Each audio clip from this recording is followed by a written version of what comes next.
Hi everybody. In this video, I'll share some background about my multiple visions series of tree photographs, including why I created the series, the process I use, and why I feel this body of work matters in our world today.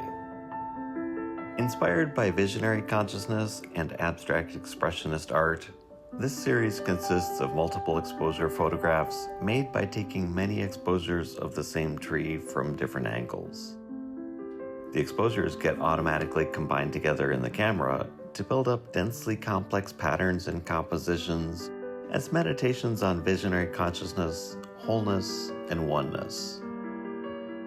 When some artists combine multiple perspectives together, the overall result can sometimes feel disjointed or fractured, as with some Cubist paintings by Picasso and Braque, and with some photographs by Harry Callahan and Ralph Eugene Meadyard.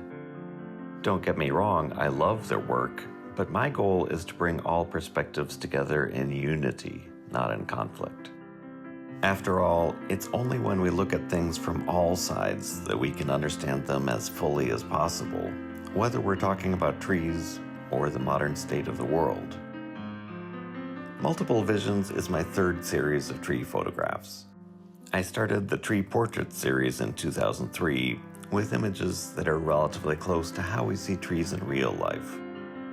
Then in 2011, I started my Memoria series, taking black and white multiple exposure photographs of bare trees in winter. However, after immersing myself in nature for a year while working on those images, and the Memoria series being well received by galleries and exhibitions, I felt like a person reborn. In early 2012, even though the trees were still bare, my creativity was in full bloom, and I wanted to celebrate by photographing trees in the hills east of San Jose, California, where I had photographed the trees for years and they felt like old friends. As I stood in front of my favorite tree, I was struck by the brilliant contrast of the blue sky with the light and dark branches. I knew the photograph needed to be in color, and the result was Multiple Vision number 1, the beginning of this series. To make the multiple exposures, I use a technique similar to my Memoria series, where I keep the shutter open, take an exposure from one angle, then tilt the camera slightly and take another exposure, repeating several times. Some people might think the white parts in the image are from snow, but it's actually from the sun shining on parts of the branches. I usually have to try over and over to get a photograph that works just right, often taking half an hour or an hour. Still, the end result is completely worth it, like finding a Jackson Pollock painting that's hidden in an ordinary tree, just waiting to be found. Here's an example of how another photograph from that same day turned out. In most of my black and white Memoria photographs, we could usually see the overall form of the tree. But as soon as I started working in color for Multiple Visions, the photographs felt like they needed to have all-over compositions, bringing us closer to a full union between the tree, the sky, me, and everything else. Unlike other photographers who tend to make multiple exposures all be the same length, my process lets me build up much more dense and complex textures from the minute variations in how long each exposure can be. I'm actually glad that I can't control the process too precisely, because all kinds of unexpected surprises happen that I could have never planned. It's a beautiful kind of intuitive dance that really does bring me into union with the tree. For my Memoria series, I only photographed bare trees in winter, but for Multiple Visions, I knew I wanted to celebrate all the seasons. So I kept revisiting my favorite trees over and over throughout the year. I took this photograph in early spring when I found myself standing below a tree in Los Gatos, California, reveling in the riotous clouds of pink flowers, the intoxicating fragrance, and the loudly buzzing clouds of bees. I have similarly strong memories for all the other photographs in this series, and even though I took most of them in 2012, it still feels like I took them yesterday. These photographs here feel like the perfect way to evoke the lush, vivid greenery of trees in the height of summer, with the sun constantly finding new ways to dapple light in between the wind-blown leaves, and the songs of birds and insects reminding us that life teems everywhere, whether we can see it or not. The title of this series refers to the multiple kinds of vision we can have in life. For a lot of us, our ordinary way of seeing is that we're so busy or caught up in our thoughts and emotions that we might barely notice a tree that's right in front of us. There's also a deeper way of seeing, where we stop to really look at the tree and notice more of its incredible details, like all the shapes, patterns, textures, colors, movement, and much more. That's as far as most people think we can go, but there's also a visionary way of seeing, where we might catch glimpses of something even deeper and more powerful. Like if the experience suddenly feels sacred or transcendent, if we suddenly get a deep insight, or if we feel a deep sense of wholeness and oneness. There are countless kinds of visionary experiences, but in general, they're more likely to happen when we're unusually open, like when in nature, looking at something really beautiful, during deep meditation, awakening experiences, near-death experiences, and in many other settings. We all go through each of these levels at various times in our life, whether we notice them or not.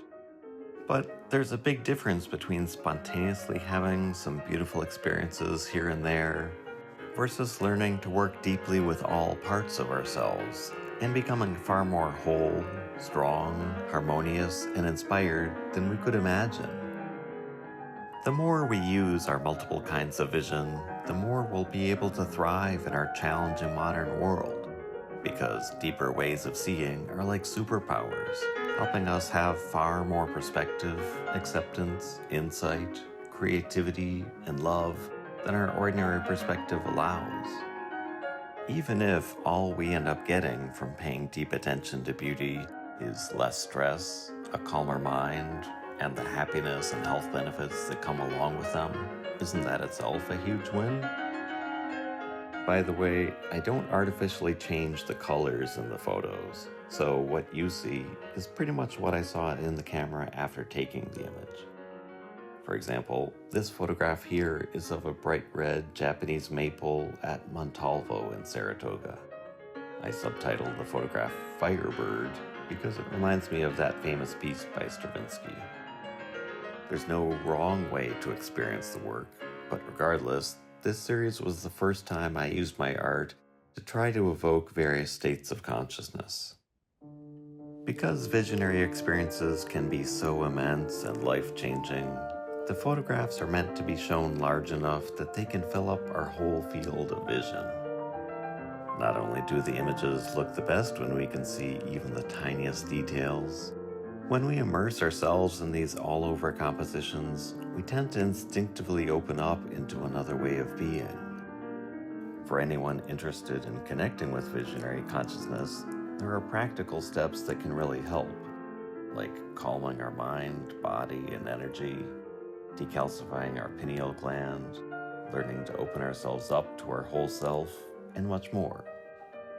I talk about these kinds of tools and more on my YouTube channel, as well as in my book, From Wandering to Illumination. Now the photographs bring us back again to winter, because the cycles of the world always keep going on and on, no matter what challenges any of us may face. As much as I love the spectrum of colors throughout the other times of the year, there's something special about the colors of winter, where everything is pared down to the essences. There are the branches, the sky, the dark of shadow, and the light of the sun, and nothing else. Rather like how we're pared down to our innermost self during visionary experiences, like when receiving inspiration, during awakening experiences, or in deep meditation or contemplation. So, those are a few thoughts about what this series is about for me, and of course everyone is encouraged to have their own experience of the work. However, no matter where we are or what our circumstances are like, there's immense beauty absolutely everywhere to see if we open our eyes and our heart wide enough. That might sound like a glib soundbite, but I mean it quite literally. Looking for beauty everywhere I am is what has got me through some immensely painful challenges and dark nights of the soul, so I promise it's worth it. Far, far more is possible than most of us realize. For anyone who wants to go deeper with these photographs, limited edition, museum quality prints are available in various sizes, including 20 by 20, 40 by 40, and 58 by 58 inches. They're archival pigment prints, and I print them on a highly textured paper from Honeymola called William Turner, because I want the images to look like they were drawn, painted, or etched by hand. This series is also featured in my book, The Music of Trees, which is available on Amazon, and I also offer boxes of greeting cards with 12 cards per box, using a variety of 10 different images from this series. As always, if you have any thoughts or questions, please let me know. Peace, love, and blessings.